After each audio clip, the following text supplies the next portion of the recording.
Congrats, man. Thank you. Who we talking to? Right here. Let's get it. How'd that feel? Felt great, man. I've choked out maybe I was 10-0 as an amateur. I was fighting in California. I choked someone with that same prayer choke. So I was just trying to be patient, man. You know, it's surreal right now. It's crazy, but what a ride. Can you even like prepare for something like that? Or is that something that just has to, it happened in the moment, you pounced on it, and you just made sure to not let up on that squeeze? No, I got a mean guillotine and I could choke anyone out in the world with it. So, I mean, normally guys in the practice room, they have to tap, but in a fight, if they're reluctant to tap, anytime someone taps, I basically could strangle them out unconscious. So, is that something that you thought about like during camp, that you saw something in his game that maybe you figured he might be susceptible to something like that? I seen it in the Barzola fight that he's susceptible to that guillotine, but I felt like he has a warrior spirit, a true warrior code. So I knew I wasn't going to get him unless I put him out. Like I knew I had to put him out. And, granted enough, he showed his true heart and, he went unconscious. Obviously, this is the biggest one of your career, I'm assuming. Would you feel that way? Yeah, your last one's your biggest one. So sure. It's always your next one's your biggest. So the next one gets really big now. Same as this one, Stots and him, 2 rounds to 1. More rounds, he might beat Stots. Now, you know what? I've been telling everyone all fucking weekend, I'm the favorite to win this tournament. Now what? Now we're going to be talking. I'm the favorite. Want to know why? You see those 2 guys in the finale? I could submit them too. So how much confidence does that give you the next 3, 4, 5 months, however long it takes until you know what the date is for when you get back in there again, to feel like you can put either one of those guys out the same way you just put Magomed out? Sabatello puts himself in that same position 100 times. I was telling everyone. So, I was already confident against him, but seeing Maga and Stots fight and how close it was, and then my performance I put on, I felt like I won that first round hands down. I cut him in the eye. I hurt him a couple times, and then I put him away on the ground. So much respect to the Tiger, man. I said it. The only way you can take that guy is that if you take him out. So, I'm happy to do so.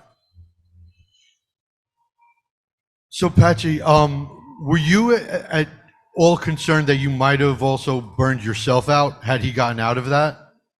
No, I would have stayed on top there. That's why I was in the choke so long. I wasn't trying to squeeze my arms at 100. I was trying to leave like 30, 40. Me and my coach talk like it's a slow, steady, progressive state to put someone out. I could squeeze that for like 20 more seconds, to be honest with you, if I had to. I was just trying to stay calm, stay patient, because I knew I had him and I didn't want to waste it. Cool. And with you winning, does this prove that upstate New York is actually true New York? Upstate New York really doesn't get, Yeah, I know. We don't get no respect. Upstate New York, all we do is get hammered with snow. So it's all lake effect snow up there. But it ain't true New York. I'd hate to take it away from, the real New York. But, let's go Buffalo Bills. That's what I got to say about that. Thank you. Hey, Patty, congratulations. The thing you said this week is that you're the hybrid, that your wrestling is so different. It's really submission grappling more than just wrestling. You're going to face Stots or Sabatello. Both guys are known for their wrestling. Do you think what you did tonight might actually make them change their game and they're not going to try to take you down? Bro, they weren't trying to do that anyways. If you watch me, that's my 12th submission. Just because I submitted Maga, I was seconds removed from submitting Juan Archuleta, and I would be 18-0 up here, and people would still be talking we shouldn't take him down. You have one little hiccup, and people, I needed that experience to get me here. Now, if I was on level 5 before, I'm on level 50 now. I'm way better. I'm way progressed, and I've learned a lot more, So these guys don't have to worry about what I did tonight. They got to worry about how much better I'm going to get until the next fight, because I'm going back in the gym. Me and my team are getting together, and we have a big fucking prize to win right now. Big prize, and it comes with the world title. You know what I just did? I earned my shot at the world title. I earned it again. It's my second time coming around, and I'm not going to waste it. Obviously, you already told us that you think Stots is going to beat Sabatello. That said, you were pretty fired up talking about Sabatello. Does that make you want him to win so you kind of, take care of business? Sabatello sucks. Sergio Pettis is up here. Obviously, if you if you win this tournament, you'll eventually face him. He actually mentioned that you guys trained before, and he was very Yeah, me and Sergio have been we trained before. I got nothing but respect and love for Sergio. Yeah. I seen his fiance out there. I know they're here. You know, I'm hoping they have a good night. I wish them really, you know, full recovery. My girl went through ACL surgery herself. She's making her recovery right now. It's a tough, real tough injury, and I got nothing but respect and empathy for anyone that goes through that type of injury. So, I hope, you know, things go well. I make it to, you know, win this tournament, and me and Sergio can meet in the middle and, you know, fight for that undisputed one day. Yeah, and he said pretty much similar things about you. He was very respectful. Yeah. My last question.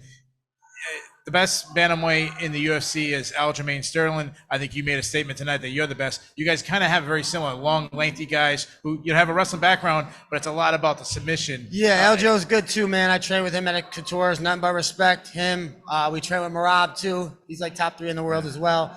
Nothing but respect for those guys. You know, I'm glad they're in the UFC. I'm over here.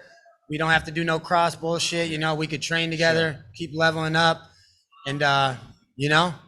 When you're fighting, you got to believe you're the best in the world, especially if you're fighting against someone like the guy that I just fought, Magomed Magomedov. So if you don't think that when you walk to that cage, go get a fucking different job. Do you think that based that you guys have such a similar style, that hybrid wrestling you talk about, do you think that's kind of be a pattern going future? Like in MMA, we constantly see new wrinkles. Like new wrinkles. I feel like a lot of people don't have to shoot to the legs in MMA to take people down, make a body lock. Whereas you guys seen tonight from me, I didn't even need a takedown to get to the top position at all. I used my submission threats to get to the top and then eventually put him to sleep. Congrats on the win, Patchy. Thank you. One question for me. When you win this tournament, what are you going to do with all that money? Invest it. I'm going to save it. I'm going to take care of my family. I'm going to do the things that I need to do, the correct things. What's up, Patchy? You're one round away from being 17-0. You just made quick work of a guy that had never been finished before. I'm always asking you to talk about Kobe, talk about Don, all these guys, Superfly, but how proud are you of yourself in this moment right now tonight? You know, Dylan, I don't even know right now, man. Me and you, we got to get on an interview like next week. We got to let this shit all sink in, bro. We got to do like a 10, 20-minute interview, you know, we do a recap or something. Hasn't totally sunk in. It's so surreal to me right now. I'm sure in the next half hour, it'll bring tears to my eyes, bro. You know what I mean? When I come back with my team, it's just such hard work that we put into this. And, you know, I'm amazed, man. Let's do that interview. And after that first round, you had a very deep guillotine, it seemed like, on Magomed. What is your coach, Harry St. Ledger, saying to you going into that second round? Chill, man. You know, that first one, I didn't want to totally go for it because my leg was caught underneath. Remember we talked? Outside foot on the top. It wasn't out. So, like, I was just chilling, making sure I didn't end up on bottom. I didn't think I'd finish him in the first round with it, to be honest with you. I didn't even think I was close. The main thing was not to burn myself out. But I felt very good in stand-up. Like, you know, I didn't think he could touch me.